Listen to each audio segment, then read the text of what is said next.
ንስሐ ንግባ ንስሐ ንግባ ንስሐ ንግባ ሲኦል እንዳንገባ ንስሐ ንግባ ንስሐ ንግባ ንስሐ ንግባ ሲኦል እንዳንገባ። በስመ አብ ወወልድ ወመንፈስ ቅዱስ አሐዱ አምላክ። በስመ አብ ወወልድ ወመንፈስ ቅዱስ አሐዱ አምላክ። በስመ አብ ወወልድ ወመንፈስ ቅዱስ አሐዱ አምላክ። በባሕርዩ ሞት በመንግሥቱ ሽረት የሌለበት ቅድመ ዓለም የነበረ ዛሬም ያለ ዓለምን አሳልፎ የሚኖር የአባቶቻችን አምላክ ቅዱስ እግዚአብሔር ስለ ቸርነት ሥራው ስሙ የተመሰገነ ይሁን። እግዚአብሔርን የወለደችልን እናታችን ቅድስት ድንግል ማርያም ወላዲተ አምላክ ለእርሷም እንደሚገባ ስሟ የተመሰገነ ይሁን። የተከበራችሁ ሊቃውንተ ቤተ ክርስቲያን፣ የእግዚአብሔር ቤተሰቦች፣ አንድ አምላክ በሚሆን በአብ በወልድ በመንፈስ ቅዱስ ስም እንደምን ሰነበታችሁ? እንደምን ዋላችሁ? እንደምን አመሻችሁ? በቸርነቱ የጠበቀን በቅዱስ ቦታው የሰበሰበን አምላካችን ቸሩ እግዚአብሔር ስሙ የተመሰገነ ይሁን። በመካከላችን ተገኝቶ እንዲያስተምረን እንዲመክረን ቅዱስ ፈቃዱ ይሁንልን። ዛሬ ደግሞ እንግዲህ የምንማማረው እንደምታውቁት የንስሐ ትምህርት ክፍል 3 ነው የምንማማረው። ክፍል 2 የዛሬ 2 ሳምንት ነበር የተማርነው። ዛሬ ክፍል 3ን እንቀጥላለን ማለት ነው። ስለ ንስሐ ነው እየተማማርን ያለው። ንስሐ እየገባችሁ ነው አይደል? እየገባችሁ ነው። እዚህ ክፍል 1ም ክፍል 2ም የነበራችሁ እጃችሁን አውጡት። ክፍል 1ም ክፍል 2ም የነበራችሁ በጣም ግሩም ነው። ሁላችሁም አላችሁ ማለት ነው። እግዚአብሔር ይመስገን።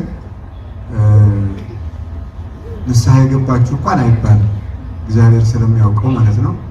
ንስሐ የገባችሁ ተብሎ አይጠየቅም። ግን አሁን ምንድነው ይሄንን ርዕሰ ጉዳይ እዚህ ቤተክርስቲያን የምንማማረውን ደብረ ገነት አጣጣሚ ሚካኤል የምንማማረውን ትምህርት በተለያየ ርዕሰ ጉዳይ ያደረግነው ምንድነው ሌሎቹ ላይ የቅዱሳት መጻሕፍት ማብራሪያ እየተማር እዚህ ደግሞ የዕለት ተዕለት የህይወት ልምምድ እንድናደርግ ነው።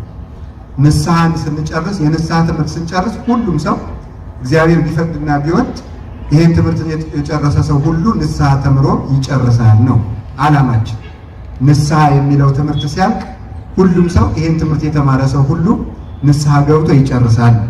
ቀጥሎ ደግሞ በምንማረው ርዕሰ ጉዳይ ደግሞ ያንን ስንጨርስ በዚያ ጉዳይ ላይ ሰው ልምምድ አድርጎ ቢያንስ ያቅሙን ይጀምራል። እንደዛ እያደረግን ከቀጠላችሁ ህይወታችሁን እየሰራችሁት ነው ማለት ነው። እና የሚቀርባችሁ ንስሐ አባትን ያላዛችሁ የሚቀርባችሁ ቤተክርስቲያን ላይ ንስሐ አባት እየያዛችሁ ወደሚቀርባችሁ ካህናት እየሄዳችሁ ንስሐ እንድትገቡ አሁንም አሳስባችኋለሁ። የምንማርበት እሱ ነው። እሱ ስለሆነ ህይወት ማግኘት ስለሆነ ዋናው እውቀት ለማጠራቀም ስላልሆነ እግዚአብሔር ይህን እንድናደርግ ቅዱስ ፈቃዱ ይሁንልን። ስለ ንስሐ ነው እየተማማርን ያለ ነው። ዛሬ ክፍል 3 ላይ የምንማማረው ደግሞ ንስሐ ምንድነው የሚለው ላይ ንስሐ ከእንቅልፍ መንቃት እና ከሞት መነሳት ነው የሚለውን የምንማማረው። ወይም ንስሐ ንቃትና ትንሣኤ ነው የሚለውን መያዝ ትችላላችሁ። ንስሐ በሉ እስኪ። ንቃትና ምንድን ነው? ትንሣኤ ነው። ንስሐ ንቃትና ትንሣኤ ነው። እስኪ ንስሐ በሉ። ንቃትና ምንድን ነው? ሶስተኛ ነው። ንስሐ ንቃትና ይሄ ምንድን ነው? በግብር ትርጉሙ ሲተረጎም ነው። በግብር ትርጉሙ በመጽሐፍ ስንማር ዘይቤያዊ ፍቺ ያለው ግብራዊ ፍቺ ይኖረዋል። ወይም ዘይቤያዊ ትርጓሜና ግብራዊ ትርጓሜ ማለት ነው። በዘይቤ ትርጉሙ ወይም በመዝገበ ቃላዊ ፍቹ ማለት ነው ንስሐ ማለት ምንድን ነው ተብላችሁ ትጠይቁ ትላላችሁ። በመዝገበ ቃላዊ ፍቹ ንቃትና ትንሣኤ የሚለው ግብራዊ ፍቹ ነው። ባለፈው የሕይወት በር ነው ብለን ነበረ። በጣም ብዙ ነገር ተነጋግረናል፣ ብዙ ትርጉም ሰጥተነዋል። ዛሬ ደግሞ በዛሬው ትምህርታችን ደግሞ ንስሐ ንቃትና ትንሣኤ ብለነዋል። በመዝገበ ቃላዊ ፍቹ ምን ይሆናል? ወይም ጸጸት ማለት ነው። ንስሐ ማለት ጸጸት ማለት ነው በመዝገበ ቃላዊ ፍቹ። ስለዚህ አንድ ሰው ንስሐ ሲገባ የሚጀምረው ምንድነው?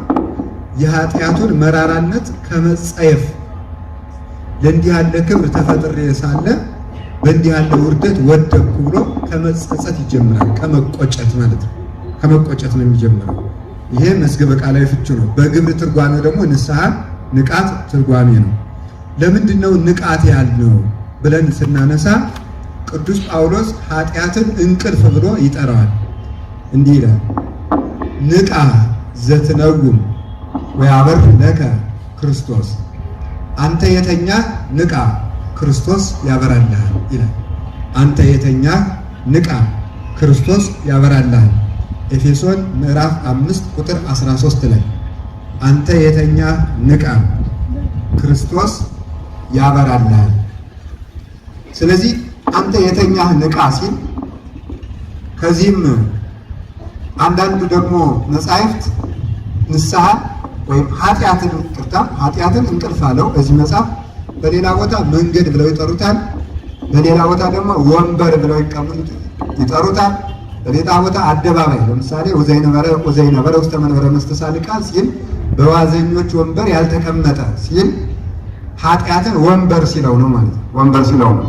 ስታስቀድሱ ደግሞ ስትሰሙ ለትነብሩ ተንሥኡ፣ የተቀመጣችሁ ተነሱ ሲል ምን ማለት ነው? በአራተ ዝንጋኤ ያላችሁ፣ በስንፍና አልጋ ላይ ያላችሁ ወይም በኃጢአት አልጋ ላይ ያላችሁ በንስሐ ተነሱ ይላል። ውስተ አራቴ ውስተ መለያኔ ይላል ደግሞ መኃልየ ሰሎሞን ላይ ውስተ አራቴ ውስተ መለያኔ። ተመልከው፣ በመኝታዬ ላይ በምንጣፌ ላይ ሌሊት ነፍሴ የፈለገችውን የወደደችውን ፈለግኩት ብሏል። ተመልከቱ፣ ነፍሴ የወደደችውን ሌሊት በምንጣፌ ላይ በመኝታዬ ላይ ፈለግኩት ይላል መኃልየ ሰሎሞን ላይ። ስለዚህ አባቶቻችን ኃጢአትን እንቅልፍ ብለው ጠሩት ማለት ነው። እንቅልፍ ብለው ጠሩት። ለምንድን ነው እንቅልፍ የተባለው ሲባል በዚህ ውስጥ ምን ይመጣል? እንቅልፍ ስንል ጨለማ ይመጣል፣ ወንበዴዎች ይመጣሉ፣ ሽፍቶች ይመጣሉ። ስለዚህ ኃጢአት እንቅልፍ ነው። በአንድ ጊዜ ኃጢአት እንቅልፍ ነው ማለት ሰው በተኛ ጊዜ አያውቅም። እንደምታውቅ አለማወቅ አለ በዚህ ውስጥ። በደንብ ማስተዋል የሚገባችሁ ይሄ ነው። ኃጢአት እንቅልፍ ነው ስንል ሰው በተኛ ጊዜ አያውቅም። ኃጢአተኛ ሰውም ከእውቀት ይቸገራል። ለምሳሌ እንዳናጠና ለማጥናት ችግር አንዱ ከፍተኛው መንስኤ ምንድን ነው? ኃጢአት። ኃጢአተኛ ሰው ዝንጉ ነው። የተነገረውን ቋጥሮ ማስቀመጥ አይቻልም። ስለዚህ አይምሮ ለረጅም ጊዜ ብዙ እውቀት እንዳያጠራቅም ከሚጎዳ ነገሮች አንዱ ኃጢአት ነው። ምክንያቱም ተኝተናል። የተኛ ሰው እንደማያውቅ ሁሉ የሚደረግበትን ነገር እንደማያውቅ ሁሉ በኃጢአት የወደቀ ሰው ከእውቀት ነፃ ነው የሚሆነው። ሊያውቅ አይችልም፣ ማስታወስም አይችልም፣ አጥንቶ መያዝም አይችልም ጌታ እንደተናገረ። ምክንያቱም ሰውነታችን ወይም የሰው አይምሮ እንደ ማሰሮ ነው። እንደ ማሰሮ ወይም እንደ እንስራ እንደ ገንቦ ነው፣ ወይም እንደ ውሃ ማጠራቀሚያ ገንዳ ነው የሰው አይምሮ። ስለዚህ ምን ይሆናል? ኃጢአት በሰራ ጊዜ ያ ገንዳ ወይም ማሰሮ ይሰነጠቃል ወይም ይሸነቆራል። በዚህ ጊዜ ውሃ ቢጨምሩበት ማፍሰስ እንጂ መቋጠር አይችልም። ኃጢአት ጦር ነው፣ ፍላጻ ነው። ስለዚህ ይወጋል። ሲወጋል ተመልከቱ፣ ኃጢአት ወግታ የጣለቻቸው ብዙዎች ናቸው ብሎ ቅዱስ ጳውሎስ እንደተናገረ ኃጢአት ወግታ የጣለቻቸው ብዙዎች ናቸው እንዳለ ኃጢአት ጦር ናት ወይም ምሳር ናት። ጦር ትሆንና ይሄንን ማሰሮውን ስትወጋው ማሰሮ የሚያፈስ ወንፊት ይሆናል። ወንፊት በሆነ ጊዜ ያ የተቀደደ ገንዳ ወይም ማሰሮ የጨመሩበትን ውሃም ይሁን ጠጅም ይሁን ወተትም ይሁን እንደሚያፈሰው ሁሉ በኃጢአት የተሸነቆረ አይምሮ ወንፊት ይሆንና ተምሮም አይዝም፣ አጥንቶም አይዝም፣ ተመክሮም አይዝም፣ ማስታወስ ችሎታ የለውም። እግዚአብሔርንም የሚያስታውስበት ነገር የለውም። ብዙ ጊዜ እኮ ንስሐ እንዳንገባ የሚያደርገን ዋናው ነገር ምንድን ነው? እግዚአብሔርንና ዲያብሎስን መርሳት ነው። ዲያብሎስን ያህል ጨካኝ ጠላት እንዳለን ብናስታውስ፣ እግዚአብሔርን ያህል ቸር አባት እንዳለን ብናስታውስ ፈጥነን ንስሐ እንዳንገባ ነበር። ምክንያቱም ሰው በእጆቻቸው የያዙት ወንበዴዎች ምሕረት የሌላቸው እንደሆኑ ሲያውቅ እንደምንም ተፍጨርጭሮ ምሕረት ወዳለው ወደ አባቱና ወደ ዘመዶቹ መኮብለል እንደሚፈልግ ሁሉ በኃጢአት በታሰብን ጊዜ ምሕረት በሌላቸው አጋንንት እጅ እንደሆን ቢገባል፣ ከነሱ ንስሐ ስንገባ ደግሞ ምሕረት ከሌላቸው ወንበዴዎች ወጥተን ወደ ቸር አባታችንና ወደ ቅዱሳን ዘመዶቻችን እንደምንኮበልል ቢገባል፣ ሰው ከክፉ አዳኞችና ወንበዶች ሸሽቶ ወደ እናቱ ቤት ከሚቸኩለው በላይ ሰው ወደ እግዚአብሔር ሊኮበልል በቸኮለ ነበረ። ናስተፋጥን እንከ ከመንባ ውስተ ዕረፍቱ ለእግዚአብሔር ይላል ቅዱስ ጳውሎስ። ወደ እግዚአብሔር ወደ ዕረፍት ቦታ ወደ ከነዓን ለእስራኤል ቢሉ ወደ ከነዓን፣ ለእኛ ቢሉ ወደ ገነት ወደ መንግሥተ ሰማያት እንገባ ዘንድ እንፍጠን። እንድንፈጥን የሚያደርገን ትውስታ ነው፣ ተዘክሮተ እግዚአብሔር ነው። ያንን ደግሞ ማሰብ የምንችለው ምን ማለት ሲሆን ነው? እግዚአብሔርን የሚያስብ ሰው ነው በደል የማይሰራ። ከበደል ለመጠበቅ ሁለት ነገሮችን በፊታችን ዋልታ አድርገን ማቆም አለብን። ሰው በውሎና በአዳሩ ሁለት ምሰሶዎች ከፊቱ የሚታዩት ከሆነ በኃጢአት አይወድቅም። አንደኛው እግዚአብሔር ነው፣ ሁለተኛው ሰይጣን ነው። እግዚአብሔርን እያየው ሰው ሊበድል አይችል። እግዚአብሔርን ዳኝ ንጹሕ አባት፣ ቸር አባት፣ እግዚአብሔር ቅዱስ ነው ብሎ የሚያምን ሰው ቅዱስ በሆነ የእግዚአብሔር ፊት እንዴት ርኩስ ነገር እሰራለሁ ብሎ ከኃጢአት ይጠበቃል። ዲያብሎስን ደግሞ ሲያየው ጨካኝነቱን ሲያይ ምሕረት የሌለው ይሄ ክፉ ለይሁዳ እንኳን ያራራ ሙት እስከ ማስነሳት ደረጃ የደረሰውን ሐዋርያ እንኳን ሲኦል ሲወረውረው ያላዘነለት እኔንማ ጀምሬ የተውኩትን እንዴት አድርጎ ይመረኛል ብሎ ሲያስብ ሰው ንስሐ መግባት ይችላል። ትሉ የማያንቀላፋ እሳቱ የማይጠፋ መሆኑን ሲያስብና የማይደክሙ ገራፊዎች ባሉበት የእሳት ባህር ውስጥ ተጥሎ እንደሚኖር ሲያስብ የሰው ልጅ በመረረ ገሃነም አማካኝነት ጽድቅን ይጀምራል። በጽድቅ ረሃብን ያሰበ ገበሬ አረሙን ሊሰንፍ አይችልም፣ ጉድጓዶን እርሻውን ሊሰንፍ አይችልም። የረሃብን አለንጋና ጨካኝነት ጦሩን ያውቀዋልና። የገሃነምን መራራነት ያሰበ ሰው ኃጢአት ልትጣፍጠው ፈጽሞ አትችልም። ማርን የሚያውቅ ሰው በሬት ሊደሰት አይችልም። ጣዕመ መንግሥተ ሰማያትን የሚያውቅ ሰው ኃጢአት ልትጣፍጠው አትችልም። ለሰብ ለነፍስ ርህት ሁሉ ይጥዕማ አይደለም ወይ አስተቀድማ ይላል ሰሎሞን። የተራበችን ነፍስ ሁሉ ነገር ይጣፍጣታል። የተራበችን ነፍስ ወይም የተራበችን ሰውነት ሁሉ ነገር ይጣፍጣታል ማለት ለራበው ሰው ለጠገበው ሰው ተመልከቱ። ጸቃወ አማረኒ ይላል ተመልከቱ። ለጠገበች ነፍስ የማር ወለላም ይመራታል። ለተራበች ሰውነት ደግሞ ምንድን ነው? ሁሉ ነገር ይጣፍጣታል ማለት ስታስተውሉት አንድን ሰው ለምሳሌ ሊቁ የሚናገራል ምግብ አልበላ ብሎ ከሆነ ሲርብ በላይ ነው። ምግብ አልበላ ከሆነ ቤት ያለው ወጥ በሙሉ አልበላ ካለ መፍትሄው ምንድን ነው? ሲርብ መብላት ነው። ሲርብ ሁሉ ነው የሚጣፍጠው። ሁሉ ገብሱ ከነቀሉ ቢሆን ይጣፍጣል። ለተራበች ነፍስ ሁሉ ሰውነት ሁሉ ይጣፍጣታል። ለጠገበች ነፍስ የማር ወለላ ይመርባታል። ትሜን ጸቃዋ መዓር ትሜንን ወደ ነፍሰ ጽግብት ተመልከቱ። ጸቃዋ መዓር ትሜንን የጠገበች ነፍስ ግን የማር ወለላንም ትንቃለች ብሎ ይናገራል። በሁለት በኩል ነው የሚተረጎመው። ማለት ምን ማለት መሰላችሁ? ጽድቅን የጠገበች ነፍስ የኃጢአትን ጣዕም ትንቃለች። ጸቃዋ መዓር የተባለው ምን ማለት ነው? ተመልከቱ። የማር ወለላ የተባለው ኃጢአት ነው። ጽድቅን የጠገበች ነፍስ የኃጢአትን መጣፈጥ ትንቃለች።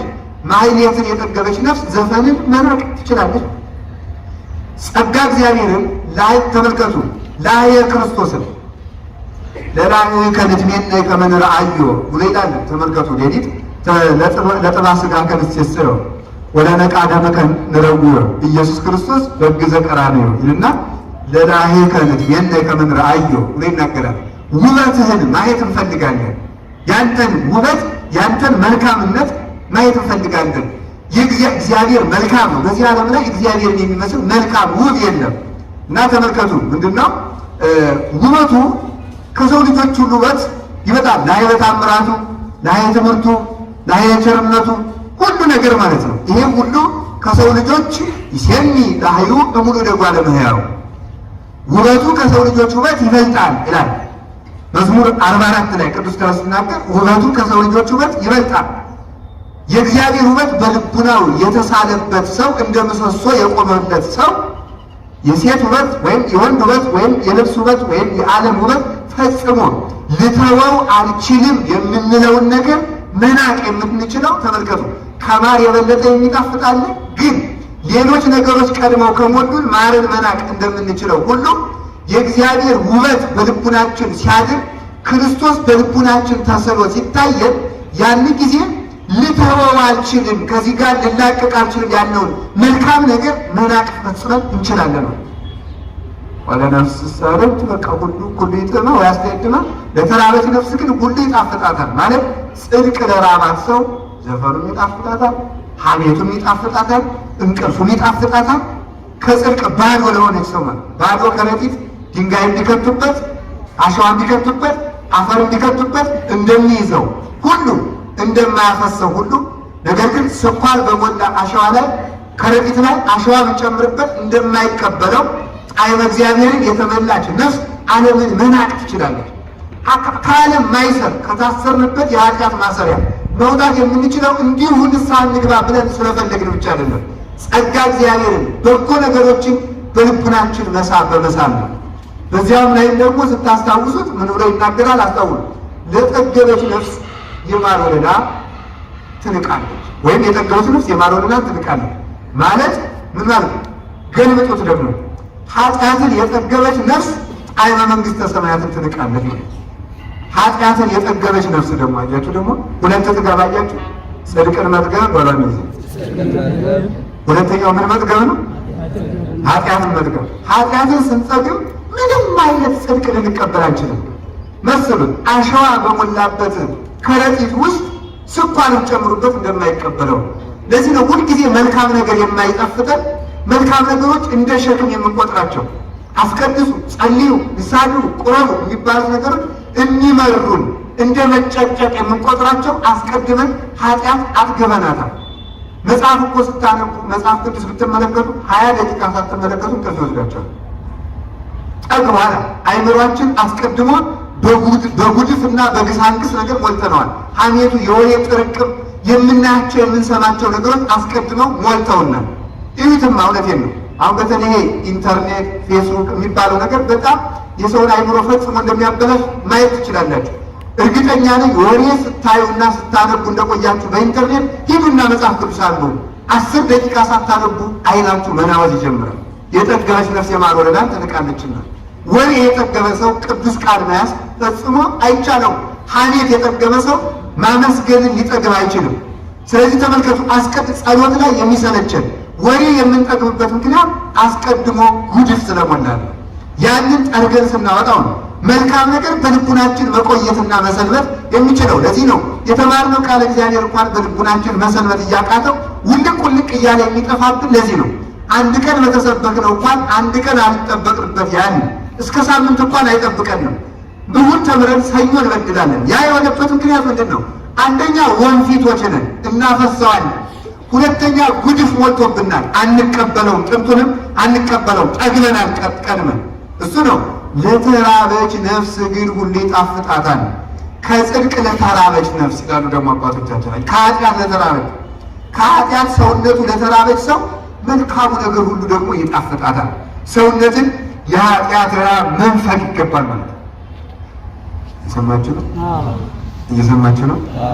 እዚህ አካባቢ የሆነ የቋተ ውሃ ቢኖርና አያድርገውና እሱ በር ላይ ነው የውሃ ኩሬ ቢኖር የቤተክርስቲያን ስለሆነ ነው። እዚህ ኩሬው ላይ እባቦች እየተራቡ ቢያስቸግሩን ምን ማለት ነው የሚሻለው? የተቋተ ውሃ ቢኖር ውሃውን መጥረግ፣ ውሃውን ስንጠርቀው ውሃ ውስጥ ያሉት አራዊት ይሞታሉ። ከዚያ በኋላ ተመልከቱ ንጹህ ነገርን እናያለን ማለት ነው። ስለዚህ ከውስጥ ያለው ነገር ተነቅሎ ሲወጣ ለተራበች ነፍስ ሁሉ ይጣፍጣታል። ከኃጢአት እስከነፈግነው ኃጢአት በእኛ ውስጥ እድሜ ሊያገኝ አይችልም። ያንን ለማድረግ የምንችለው አለመርሳት ነው።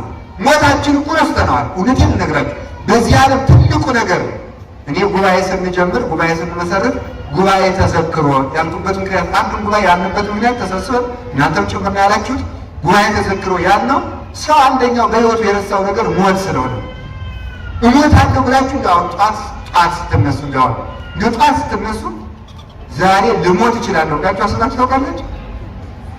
አስቦም ያውቃል? አሁን እስኪ ዛሬ ልሞት እችላለሁ ብሎ ዛሬ ያሰበሽ ማለት ነው። እሺ ያላሰበ አው እሺ ዛሬ ልሞት እችላለሁ ብላችሁ አላሰባችሁ? ማሰብ አለባችሁ። እሱን ነው ለምን ለዚህ ነው ባለፈው ተነጋግረን ነበር። አንድ ፈላስፋ ያለውን ቃል ነግሬያችኋለሁ። ምንድን ነው ያለው? ዘላለም እንደምትኖር ስራ፣ ዛሬ እንደምትሞት ተዘጋጅ። እስኪ በሉ ዘላለም እንደምትኖር ምን በል ስራ፣ ዛሬ እንደምትሞት ደግሞ ተዘጋጅ። ስትሰራ ዘላለማዊ መስለህ እጅህን እግር አድርገህ ጧት ማታ ስራ። ስትሰራ ተግተህ ለስራ ሲሆን ዘላለማዊ መስለህ ስራ። ለንስሐ ሲሆን ግን ዛሬ ብለህ ስራ። ዛሬ ብለህ ተናዘዝ። ዛሬ እሞታለሁ ብለህ ያንተ ቀን ዛሬ ነው። እንኳን ዛሬ ቀጣዩ ሰዓት እንኳን ያንተ ለመሆኑ ማረጋገጫ የለም። እና በየቀኑ ስንተኛ ይውላል እንደዚህ እኮ ተኝተን ስንል የምናስታውሰው እሞታለሁ ማለት ነው። ስንነቃ ደግሞ ተነስቼ በክርስቶስ ፊት እቆማለሁ ማለት ነው። እና ስንተኛ ሞታችን፣ ስንነቃ ፍርዳችን እያሰብን ነው መዋል ያለብን ማለት ነው። አሁን እሞታለሁ ያለ ሰው ሌሊቱን ሙሉ ተገልብጦ ሊያድር ይችላል? እሞታለሁ ያለ ሰው ከሌሊቱ 6 ሰዓት ትሞታለህ ብትባለው ተኝታችሁ ማለት ትችላላችሁ? እና ሞታችን እየረሳ ነው። ሞትን ብናስብ ኖሮ ንስሐ ግቡ ተብሎ ፈጽሞ ሊነገረን አይችልም። ደግሞ እውነቴን ነው ነግሬያችኋለሁ። ይቆረቁራችኋል። የማትሰበኩበት ጊዜ ሊመጣ ይችላል። ዛሬ ብትጠቀሙበት እጅግ መልካም ነው። ብትጠቀሙበት በማን በቃለ እግዚአብሔር ተጠቀሙበት። አሁን በሰማችሁ ቃል አሁን ተጠቀሙበት። የዛሬ ወር፣ የዛሬ 2 ወር፣ የዛሬ 3 ወር ተውት። የዛሬ 3 ቀን ምን እንደሚመጣ አታውቁ። ሰይፍ እየተደገሰልን ያለን በሬዎች ነን። አውቃችሁ ንስሐ ብትገቡ ይሻላል። እውነቴን ነው። አይሻላችሁም? አይሻላችሁም?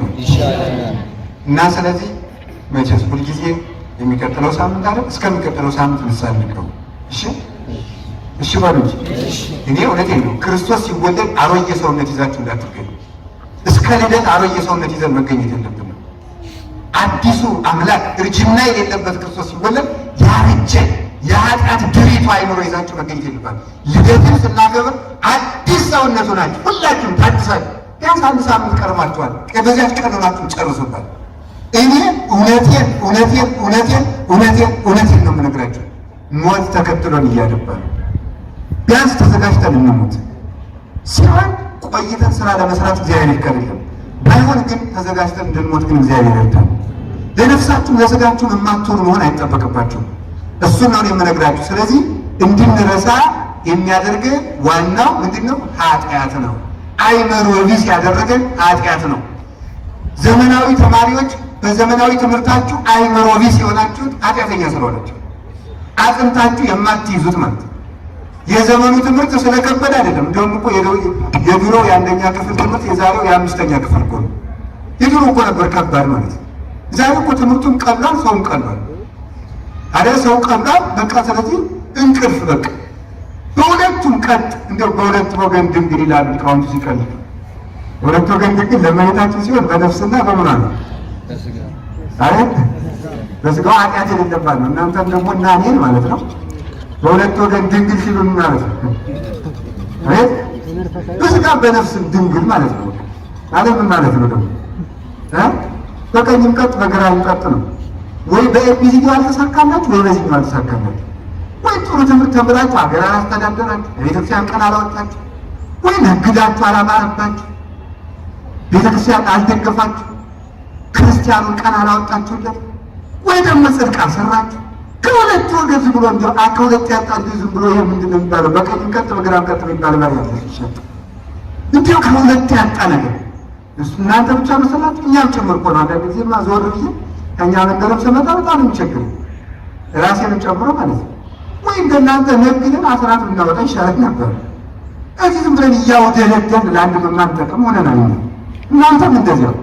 ስለዚህ የእግዚአብሔር ሰዎች ይሄን ሁሉ ነገር ያመጣብን ምንድን ነው? መርሳት። እስኪ መርሳት ሆነ እግዚአብሔርን መርሳት፣ ገሃነምን መርሳት፣ ሞትን መርሳት። ይሄን ደግሞ ያደረገው ምንድን ነው ስትሉኝ፣ ኃጢአት። እስኪ ኃጢአት ሆነ። ስለዚህ ሁለቱ ተመጋጋቢ ናቸው ማለት ነው። ተመጋጋቢ ናቸው፣ ሁለቱ የተጣመሩ ናቸው ማለት ምን ማለት ነው? የምትረሳው ቁም ነው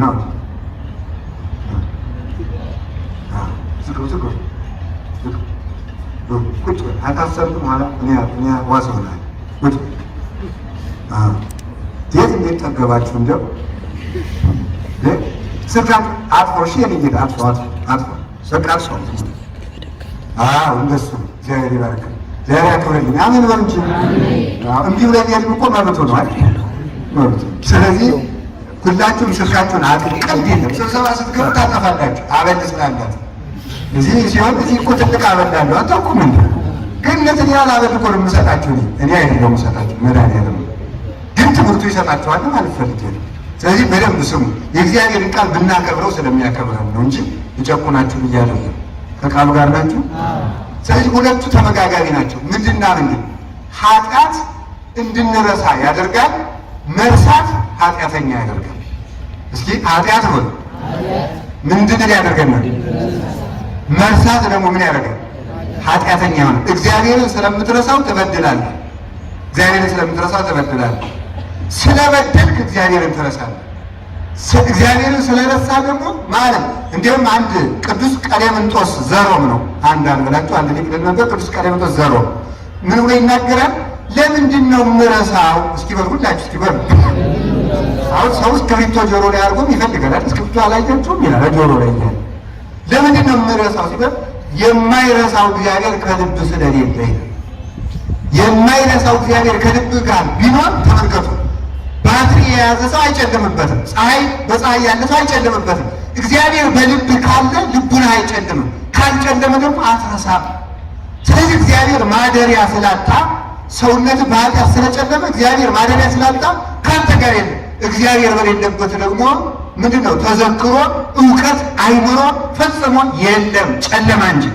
ስለዚህ ኃጢአት እንቅልፍ ነው የተባለ ምክንያት የተኛ ሰው እንደማያውቅ በደለኛ ሰው ምንም አያውቅም ማለት ነው። ምንም አያውቅም። ከቃሉ ጋር ናቸው። እግዚአብሔር ከሁላችን ጋር ይሁን። ሌላው በዚያ ጊዜ በጨለማ ጊዜ ወዴት እንደሚወስዱን እንኳን አናውቅም። በወዴት እንደሚወስዱ አናውቅም። እንዲያውም አንድ ቅዱስ ወግሪስ የሚባል አባት ይናገራል። ከሞት ይልቅ ከእንቅልፍ ይልቅ ሞት ይሻላል ወይ ነገር ከእንቅልፍ ይልቅ ምን ይሻላል? ሞት ይሻላል። ሞት ይሻላል። ለምን ሞትም ይሻላል? ሞት ስትሞት ተመልከቱ፣ አንድ ጊዜ ነው የምትሞተው። አንድ ጊዜ ነው የምትሞተው። እንቅልፍ ግን ብዙ ጊዜ ይገድልሃል። በምን ይገድልሃል? በሽፍቶች አዘርፎ በስጋ ይገድልሃል። በአጋንንት ጸጋህን አስገፍፎ በነፍስህ ይገድልሃል። እንቅልፍ ብዙ ጊዜ ይገድልሃል። አይምሮህን ያሳጣሃል፣ ምስጢር ያስወጣብሃል፣ ያዋርድሃል እና እንቅልፍ ይብሳል ብሎ ይናገራል። ስለዚህ እግዚአብሔር ሰዎች በዚህ በተኛንበት ጊዜ የት እንደሚወስዱን እንኳን በተለይ ሰክሮ የተኛ ነው የሚለው ብርግን ወግዝ ሰክሮ የተኛ ሰው በተለይ የት እንደሚወስዱ አይታወቅም። እባብ ከነደፈው መርዝ የነደፈው ይብሳል የሚባለው ስለዚህ የት እንደሚወስዱ አታውቅም። ኃጢአተኛ ሰው ምን እየተደረገ እንደሆነ እንኳን አያውቅም። አሁን ምን እየተደረገ እንደሆነ ግን ታውቃላችሁ? እግዚአብሔር ሰው እስኪ ቁጭ ብላችሁ ነው ቤታችሁ ተኙና ሰሞኑን ጎንደር ምን እየተደረገ ነው ብላችሁ ያስቧል። ምን ይደረጋል? ያው ቀን ጎንደር እስቲ ሁላችሁ አንድ የቤት ስራ ልስጣችሁ። በጣም ጥሩ። እስከ መቼ የሚቆይ ነው? እስከ ሐሙስ የሚቆይ ነው። ጎንደር እንዴት ሰነበተች የሚል ርዕስ ጽፋችሁ ትመጣላችሁ። ሁላችሁ ጎንደር እንዴት ሰነበተች ብላችሁ ምንድን ነው የምጽፉት? እንዴት ነው? ስንት ጭፈራ ቤቶች አሉ፣ ስንት ጫት ቤቶች አሉ፣ ስንት አሉ። ገብታችሁ አላለም? እንደዚያ ማለት ነው። እንደዚያ ብላችሁ ሁሉንም እስኪ አይታችሁ ስንት ክርስቲያንስ አሉ አለ። ከክርስቲያን ምን ያህል ቤተክርስቲያን ይስማል? አስፓልት ላይ ዝም ብሎ ፈዞ የሚውለው ስንቱ ነው? ፀሐይ የመታው ተፈዞ የሚለው ስንቱ ነው? ሌባው ስንቱ ነው? ጻድቁ ስንት ነው? የክርስቶስ ስንት ይደርሰዋል? ጎንደር ስንት ክርስቲያን ይኖራል? ለክርስቶስ ስንት ይደርሰዋል? እስቲ ጠላት ጎንደር ምን እያደረገ ነው ብላችሁ እስቲ አስቡ። አንድ የክርስቲያን ኃጢአተኛ ሲሆን ክርስቲያን ምን እየተደረገበት እንደሆነ እንኳን አያውቅም። እየተመከረበት እየመከሩለት ይመስለዋል። እየተመከረበቱ እየነሱት እየሰጡት ይመስለዋል። እየነቀፉት እያመሰገኑት ይመስለዋል። ምን እየተደረገ ማወቅ የሚችለው ንቁ ሰው ብቻ ነው። መንቃት የሚቻለው ያልተኛ ሰው ነው። ማን አለመተኛት ደግሞ መናዘዝ፣ ኃጢአትን መተውና አውልቆ መጣል ብቻ ነው። አሁን በቤተክርስቲያን እየተደረገ ምን ሰምታችኋል? የተኛ ሰው ምን እንደሚደረግበት አያውቅም። ኃጢአተኛ ሰው ምን እየተደረገ እንደሆነ አያውቅም። የሚለው የሚገባችሁ መቼ እንደሆነ እግዚአብሔር ያውቅም። ምን እየተደረገብን እንደሆነ ስለማናውቅ እኮ ነው። አሁን ንስሐ ግቡ ተብለን የምንሰበክበት ጊዜ ይመስላችኋል? ገጀራ በየአዳራሹ እየተከማቸልን እኮ ነው። እኛ ተኝተን የምናድረው እናንተ የምትጨፍሩት የምትደነክሩት ወጣቶች ምን የመሰለ ኃይላችሁን በዝሙት የዝሙት ትል በልቶ የጨረሳችሁ የቤተክርስቲያንን መብታችን እንዳታስከብሩ እንዳትደራጁ ስለ ቤተክርስቲያን መብት እንዳትቆሙ የቤተ ክርስቲያን ቦታዎቿን እንዳታስከብሩ ኃጢአት ቆርጥሞ የበላችሁ እኮ ስለዚህ እኮ ስለተኛን ነው። ወንዘይነውሙ ሰብእ መጻ ጸላኢ ወዘራ ክርዳደ ወአለፈ። የሰውየው ዘመኖች ወይም ሰዎቹ ተኝተው ሳሉ ጠላት መጣ፣ እንክርዳዱን ዘርቶ አለፋል። እኛ ተኝተናል። ሰይጣን የፖለቲካ የክደት የዝሙት የዘረኝነት ክርዳድ እየዘራብን ነው። ስለዚህ እውነቴን ነው። እዚች ቦታ ወይ ባልተቀመጣችሁ ወይ ባልተወለዳችሁ ወይ ባልኖራችሁ ለተቀመጣችሁ የጎንደር የሀገሪቱን የሊቃውንቱን የአበው የቤተ ክርስቲያን ማደር አለባችሁ። እናንተ እንደ አንድ ሰው የምትጠየቁ አይደላችሁ። እንደ ኢትዮጵያን ብቻ የምትጠየቁ አይደለም፣ እንደ ሀገር ነው የምትጠየቁት። ጎንደር እኮ ጉንደ ሀገር ነው። የሀገር ግንድ እኮ ነው። የሀገር ግንድ ሃይማኖቱ፣ ትርጓሜው፣ ሊቃውንቱ የሚፈስበት ነው። ይችን ከተማ ማበላሸት ክርስትናን ጠቅሎ ማበላሸት እና አበላሾች እንዳንሆን አሰዳጆች እንዳንሆን ተጠንቅቀን መኖር ይገባል። ለዚያ የሚያስፈልገው መንቃት። እስኪ መንቃት በሉ። አረባሉ ናራችን ረንጆ በሞት ያፈርሰው ልጃቸዋል። ወጣቶች እንዲሁ በሞት ወንድ እኮ አላችሁ። የጥምቀት ብቻ እየሆነ ነው እንጂ እስቲ የጥምቀት የምታነጥፉ አላችሁ አሉ። እስቲ ካላችሁ እጃችሁ ነው የጥምቀት የምታነጥፉ የሉም። አይጉድ ወንድሞችን ለፍተው ዛሬ የለም። በሞት ፈልጋችሁ በመንደር ለዛሬ ሳምንት የጥምቀት የሚያነጥፉትን ወጣቶች ይዛችሁ ልትወጡ እሺ፣ ፈልጋችሁ ባጠገባችሁ ያሉት ያሳዝኑኛል። ሲለፉ የጥምቀት ሁልጊዜ የሚያሳዝኑኝ ናቸው። እኛ ጥላጥላችን ይዘን ካምባችን አድርገን እንዲች እያለን ጭራችን እንዲች አደረገን ፀሐይ ሲመጣ እያደረግን ነው። እነሱ እንዲያው ድክም ሲሉ እኮ ነው የሚውሉ። ማታ በካሳ ቢራ ውረጅ ሜዳግን ቀን ህንፃ ሲሰራው ብሎ ማታ በመዶሻ ፈረስረስ በቃ ችግር ነው። ስንት ወጣት እኮ አላት። ሀብታም እኮ ናት ቤተክርስቲያን። ህጉ የኛ እውቀቱ የኛ። በእኛ እውቀት ነግደው አትርፈው እኛኑ ዘርፈው ሸቅጠው ሽጠው ሊበሉን ነው። እኛ ግን እኛ እንዲሁ እስካሁን አንነቃም። እስኪ ነቃ በሉ እስኪ። ቢያንስ አሮጌ ጥራጊያችሁን ጠርጋችሁ ጣሉና እዚህ በኋላ እኔ የክርስቶስ ነኝ ብላችሁ እንዳትሰው ራሳችሁን ሰሩ። እንግዲህ እየተሞታ ነገራችሁ ተቁሞ ተነግሯችሁ ካልገባችሁ እንግዲህ እንደዚያ ነው። እሳት መሀል ላይ ቆም ነው። ከገደል ጫፍ ሆኖ ሳር እንደሚቆለጥስ በሬዎችንም ዛሬ ያለንበት ሁኔታ የሚቀደድበት ዘመን አይደለም እና በቀላል ነገር ቁረጡ። ሰምታችኋል? እግዚአብሔር ከሁላችን ጋር ይሁን። አሜን በሉ። ስለዚህ የተኛ ሰው ወዴት እንደሚወስድ አያውቅም እና የተኛ ንቃ የተባለው ስለዚህ ነው። ሌላው ኃጢአት ሰው የሚተኛው በጨለማ ነው ብያችሁ የለም። ጨለማ ነው ሰው በኃጢአት ያለ ሰው ልቡ ጨለማ ነው። ሁልጊዜ የሚያስበው ምንድነው? ክፉ ብቻ ነው።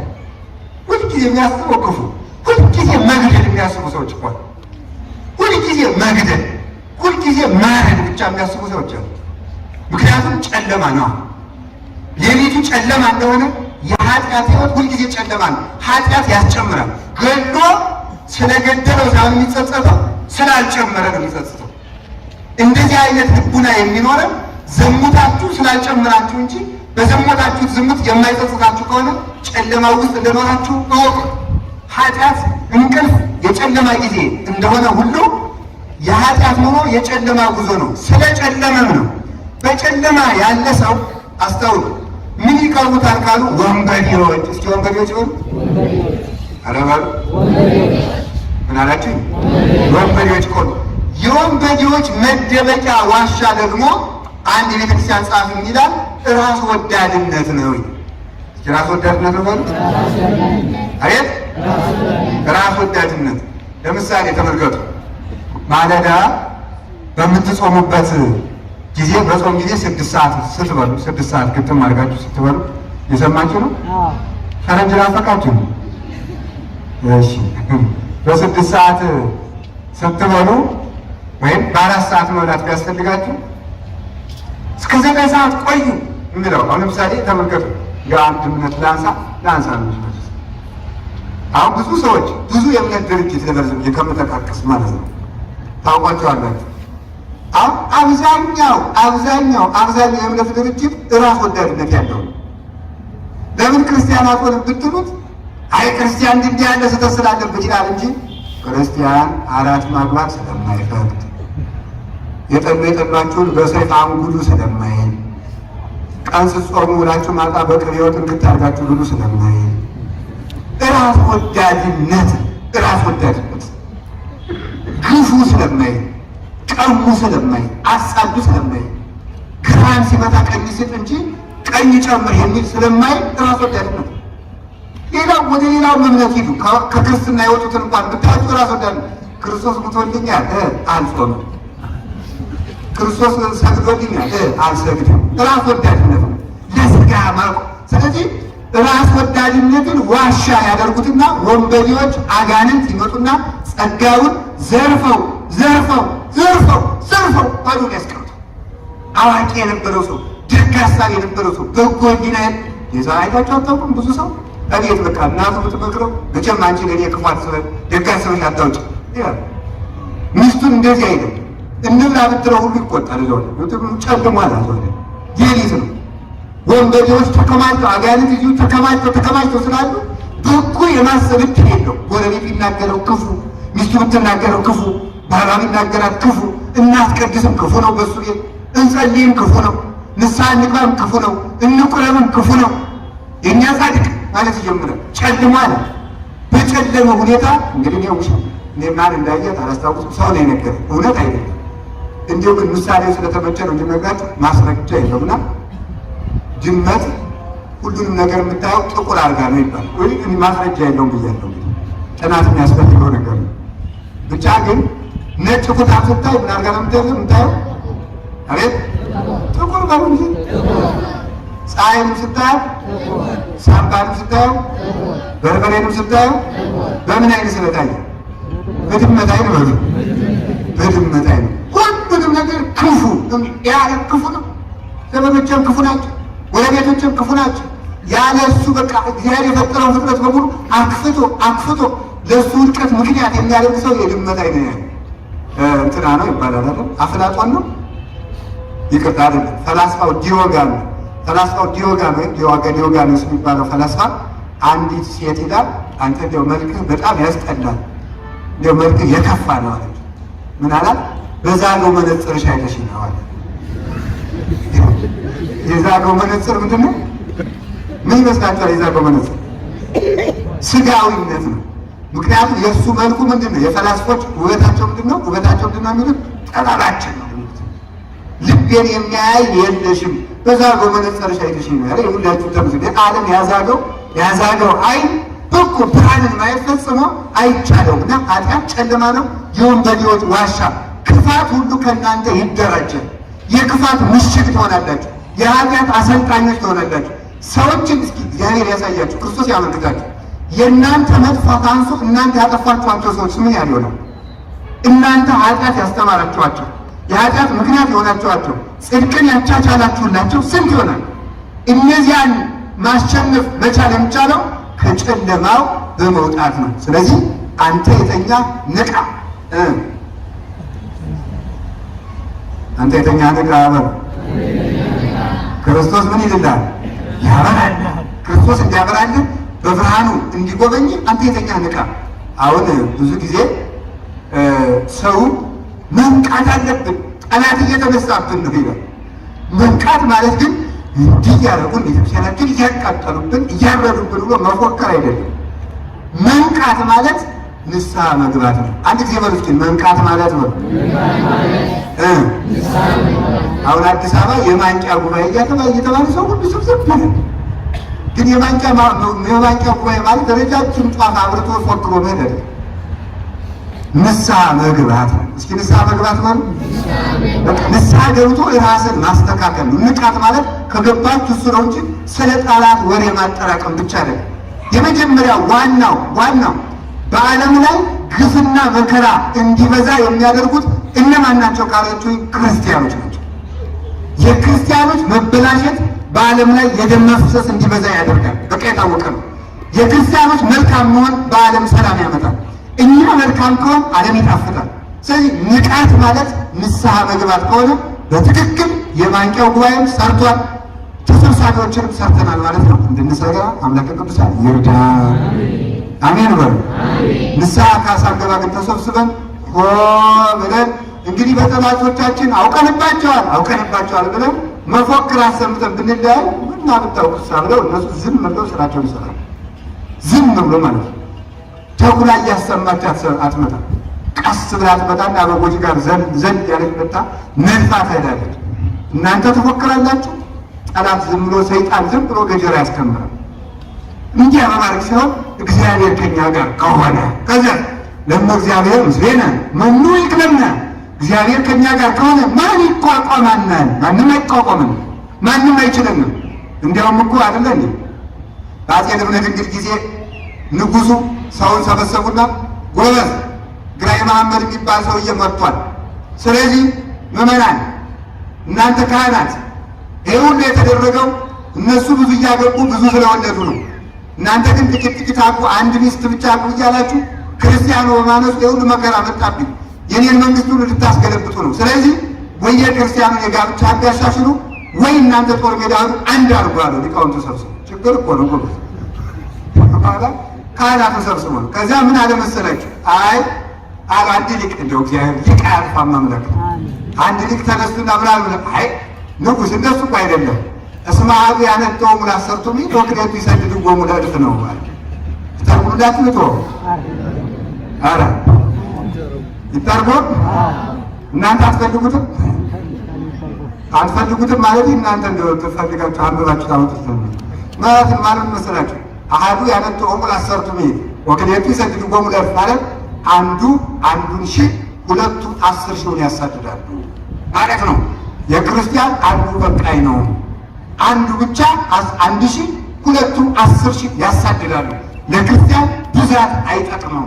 እንዲያውም ከቃሉ ጋር ናችሁ። ትናንት ረፍት የነበረው ጌዲዮን ፍልስጤማውያንን ሊገጥም ሲሄድ ብዙ ሕዝብ ተከተለው። እግዚአብሔር ምን ያለው? ቀንስ፣ እግዚአብሔር በጥቂትም ማዳን ይቻላል። ቀንስ አለ። ቀነሰ። አሁንም ቀነሰ። አሁንም ቀነሰ። ኋላ ወንዙ ሲደርስ እንግዲህ ወንዝ ላይ ሲደርስ ውሃ ጠጡ በላቸውና ወታደሮችም ተጎንብሰው እንደ ውሻ የሚጠጡትን ተጎንብሰው እንደ ውሻ ዝም ብለው ከላይ እየተነፈሱ የሚጠጡትን ቀንሳቸው። በአንድ እጃቸው መሳሪያቸውን በአንድ እጃቸው ውሃ ጠለፍ አድርገው የሚጠጡትን እነዚያን ይዘህ ይሄ ተንበርክኮ እንዳሳማ የሚጠጣው ቀንሰዋል። ይህ ሆዳም ሰው ለምንም አይጠቅም። ከዚህ በኋላ ተመልከቱ፣ እንደዚያ ተንበርክከው የጠጡትን ተመልሰን አልፈልግም። 300 ሰው ዓመት ምንድን ነው ያደረጋቸው? እግዚአብሔር ቸር አይደለም? የጌዲዮን ጦር ስለዚህ ምን አደረገ? እነዚያን ፋናዎች ያሰማሉ። 300ውን ችቦ አስዘነው አብሩ ፊት ለፊት አለ። በሉ እያበራችሁ ኃይል ዘእግዚአብሔር ኩናት ዘጌዲዮን በሉ አላቸው። ኃይል የእግዚአብሔር ነው፣ ጦር የጌዲዮን ነው በሉ አለ። ኃይል የእግዚአብሔር ነው፣ ጦር የጌዲዮን ነው ብለው ሲዘምሩ ከዚያ በኋላ እግዚኦ ባላ ይሉም እነሱ እግዚኦ የሚሉት ፈጣሪ የላቸው። እናንተስ እንግዲህ አቤቱ አሉት ይበል እንደገባቸው። ፋናዎቹ ይሄን ያህል ከሆነ ሰራዊቱ ምን ያህል ሊሆን ነው? ግን ያው 300 ብቻ ነው። ምን ያህል ሊሆን ነው በሉና እናንተ ናችሁ ማንችናቸውን እስራኤልን ግጠሙ ብላችሁ ያመጣችሁ። አይ እኛንን እናንተ ናችሁ እርስ በርሳቸው ተዋግተዋል እኮ ፍልስጤማውያን እርስ በርሳቸው ማለት ለዚህ ለማንዘልቀው ጦር ያበቃችሁ እናንተ ናችሁ ብሎ እግዚአብሔር ዘገር ሳይነቀንቅ ጋሻ ሳይነቅ ድንጋይ ሳይወረውር ያሸንፋል። ብልሃቱ የእግዚአብሔር መሆን ነው። እስኪ አንድ ጊዜ በሉ ብልሃቱ በሉ። የማን መሆን ብቻ ነው? የእግዚአብሔር መሆን ይቀድማል። እግዚአብሔር ከእኛ ጋር ከሆነ አንዱ ብቻ ይበቃል። ለየዘመናቱ ጎልያድ የየዘመናቱ ዳዊት አይጠፋም። እኛ ብቻ የእግዚአብሔር ወገኖች ነው። በአንድ ጠጠር ብቻውን እግዚአብሔር ሰይፍ አላስታጠቀው ለቅዱስ ዳዊት፣ ገጀራ አላስታጠቀው፣ ብረት አላስለበሰው፣ ቁመቱን አላስረዘመው፣ ድንጋይ አላስረዘመው። በጠጠር ብቻ ግንባሩ ነብሎ ጣለው። ስለዚህ መብዛት አይደለም መጥራት ነው። በሉ እስኪ መብዛት አይደለም በሉ። የጠራ ክርስቲያን ከሆን ይሄ ብቻ ለሀገር ቀን ይወጣል። እዚህ ያላችሁት ብቻ ከዚህ ከቅዱስ ሚካኤል ግቢ ያላችሁ ብቻ የኢትዮጵያ ጠበቃ መሆን ትችላላችሁ። ብቻ ግን የእግዚአብሔር ነው። በሞት ይዣችኋል። የእግዚአብሔር ያደርገን መድኃኒዓለም። ስለዚህ አንተ የተኛ ምን በል ንቃ በሉ እንጂ አይገባችሁ። ምን ይሆን እቴ እንዲሁ ዝም ብላችሁ አይ ስንቱ ይነገራል። ሁሉም ቢናገሩት አቤት ሆድ ባዶ ከሚቀር እናንተ ሙሉ ሆድ ባዶ እንዳይቀር እናንተ ሙሉ መሆን አለባችሁ። እስቲ በሁሉም ቦታ ጎበዙ ነው። የትም ቦታ ላይ ነግዱ፣ አይዟችሁ፣ በርቱ፣ ተማሩ። ታታሪ መሆን አለባችሁ። ምን መሆን አለባችሁ? ክርስቲያን ንዝላልነት እግዚአብሔር ያውቃል እያሉ መገርደስ አይደለም። ነተኛ እንደዚህ አይደለም። አፍራ ያለው ማሽታ ተጋጋ አፍራ ቢሆን ጅብ በዚያው ምስት ይበላዋል እኮ አይደለም እንዴ? ተጋጋ ያመራበት ምስት እንዳይበላ መስራት አለባችሁ። ትጉናችሁ መማር አለ። ማፈሪያ መሆን አለባችሁ። ወይን ታቁ ይጸርፍ አይዛብ ላይ ለስም እግዚአብሔር በእናንተ ምክንያት አይዛብ እግዚአብሔርን ይሰድቡታል። ክርስትናን የስንፍና ምልክት የዘዋሪነት ምልክት አድርጋችሁታል። እናንተ ትዳራችሁን ወጣትነታችሁን አልባረካችሁትም። እግዚአብሔር ይባርከ ይቀድሳል። እና ክርስቲያኖች ንቁ፣ እንድንነቃ አሁንም እግዚአብሔር ይቀስቅሰን፣ እግዚአብሔር ይቀስቅሰን። ስለዚህ ክርስትና ማለት ንቃት ነው። ንቃት እንደ ወታደር መነኩሴ ሲተኛ ይላል መጽሐፍ። መነኩሴ ሲተኛ የእኛ ሲሆን ነቃ ትላላችሁ። ለማነው ወራደ መነኩሴ ሲተኛ ልብሱን አውልቆ አይደል የፈለገ ቢሆን ቀሚሱን አያወልቅም። ለምን መሰላችሁ? ወታደር ትጥቅ ፈቶ ስለማይተኛ። ትጥቅ ፈቶ ከተኛ ጠላት መጥቶ ይወራዋል። መነኩሴ የክርስቶስ ወታደር ነው። ጋኔን እንዳይወራው አፈፍ ብሎ ለጸሎት እንዲነሳ ቀሚሱን አያወልቅም፣ ቆቡን አያወልቅም። ሌሊት ቆቡን አውልቆ አይተኛም። እንዲያውም አንዱን አባት ቆቡ አፋውት ታከሰዋለች ይባላል። 40 ዓመት በምንኩስና ኖሮ ሌሊት እያወለቀ ሲተኛ ከዚያ በኋላ የ40 ዓመት ንጹህ መነኩሴ ነው። የ40 ዓመት ክብር እንዲሰጠው ሲል ቆቡ የለም ማለት 20 ዓመት አለበሰው። ሌሊቱ ሲደመር ስንት ነው? 20 ዓመት ስለሆነ ማለት እና ወታደር ንቃት በሁሉ ጊዜ ወቁልዛል እስመ በጊዜ ይታዘብክሙ ይመጽእ እግዚእክሙ ባንጠረጠራችሁት ሰዓት ጌታችሁ ይመጣልና ሌሊት ትወሰዱ ቀን ትወሰዱ አታውቁምና ሁልጊዜ መትጋት። ንቃት ማለት እሱ ነው። በጸሎት መንቃት፣ በንስሐ መንቃት፣ በስራ መንቃት፣ በትምህርት መንቃት፣ በመደራጀት በእውቀት መንቃት፣ ዘመኑን በመዋጀት መንቃት፣ በፍቅር መንቃት። እየሰማችሁ ነው። ሰዎች ለክፋት እየተደራጁ እኛ ግን እርስ በርሳችን እየተበላላን እኮ ነው እንጂ እኛ እግዚአብሔር አሳፍሮን ይመስላችኋል ወይ? በሙሴ በትር ባህር የከፈለ አምላክ እኛ ክርስቲያኖች አንሰን እግዚአብሔር ሰው አጥቶ እግዚአብሔር የሚሾም ሰው አጥቶ እግዚአብሔር ዳኛ አጥቶ ይመስላችኋል? እኛ እኮ ነን እንድንበላ ተመችተን የተገኘን። ስለዚህ በየትኛው ቢያዝ በፍቅር መንቃት አለባቸው። በፍቅር መንቃት ማለት የመጀመሪያው ክርስቲያንን ውደዱ፣ ቀጥሎ ደግሞ ሌሎችንም ውደዱ። ማንንም እንድንጠላ እግዚአብሔር አልፈቀደም። ክርስቲያን አለ ተመልከቱ፣ ሊቁ ቅዱስ ዮሐንስ አፈወርቅ ሲናገር ክርስቲያን ጠላቶችን አትጥላ ብሎ ተብሎ ብቻ አይደለም የታዘዘዋል። ጠላቶችን ስላልጠላ አትጸድቅም፣ መውደድም አለብህ። ስለዚህ እግዚአብሔር ሲፈርድብን ጠላቶችን ለምን ጠላ ብቻ ብሎ ሳይሆን ጠላቶችን ለምን አልወደድክም ብሎ ጭምር ነው። ጠላትን ካለመጥላት አልፈን መውደድ አለብን። ስለዚህ ጠላቶችን እንወዳቸዋል። አስቀድመን ግን እኛ መዋደድ ይጠበቅብናል። በፍቅርም በስራም በሃይማኖትም እንድንነቃ በንስሐም ሕያው መድኃኔዓለም ይቀስቅሳል። እሺ ንስሐ ምንድን ነው ያልኳችሁ? መንቃት በሉ እንጂ አቤት መንቃት ማለት ምን ማለት ነው? ማስታወስ፣ ሀብት ማስታወስ፣ በንስሐ የሚገኘውን ጸጋ ማስታወስ። እሺ ሁላችሁም የተቀመጣችሁበት ወንበር 1 ሚሊዮን ወቄት ወርቅ ያወጣል። እስቲ ዘወር ብላችሁ ያወጣል። የሚያወጣ ቢሆን ትላላችሁ ለካ የተቀመጥኩበት እዚህ ያህል ወርቅ ነው አይበጃጃል ብላችሁ በደንብ አስታችሁ እዚህ ላይ ልታርጉ ትችላላችሁ። ገንዘብነቱ ሲገባ ወርቅነቱ ሲገባችሁ በንስሐ የምታገኙትን ጸጋ ብታውቁ ነው እማምላክ ውላችሁ ልታውቁ ነው። አሁን መናዘዝ ፈልጋለሁ ነበር። ፍጹም ሀብታም እኮ ነው። መንቃት ማለት እንደደያችሁ ማወቅ አለባችሁ። ባለጸጋ ነበራችሁ፣ እግዚአብሔር ነበራችሁ፣ ገነት ነበረቻችሁ፣ እመቤታችን ነበረቻችሁ፣ መላእክት ነበሯችሁ፣ እውቀት ነበራችሁ፣ ሥጋ ወደሙ ነበራችሁ፣ የብርሃን ልብስ ነበራችሁ፣ የብርሃን ጫማ ነበራችሁ፣ የብርሃን ጋሻ ነበራችሁ፣ ኃያላን ነበራችሁ። ዛሬ ግን ድሆች ሆናችኋል። ንስሐ ስንገባ ሀብታም ነው የምንሆነው። መንቃት ማለት እሱ ነው። የመጨረሻው ንስሐ ማለት ምንድነው ነው? ሁለተኛው ትንሣኤ ነው። ሁለተኛው ንስሐ ትንሣኤ ነው። ኃጢአት ምን ስለሆነ ነው?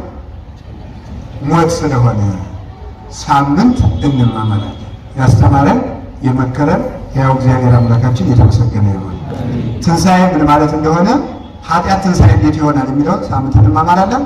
ኃጢአት እንቅልፍ ነው፣ ንስሐ ንቃት ነው የሚለውን ዛሬ ጨርሰናል። ሰላም እግዚአብሔር ከሁላችሁ ጋር ይሁን። ስብሐት ለእግዚአብሔር ወለወላዲቱ ድንግል ወለመስቀሉ ክቡር።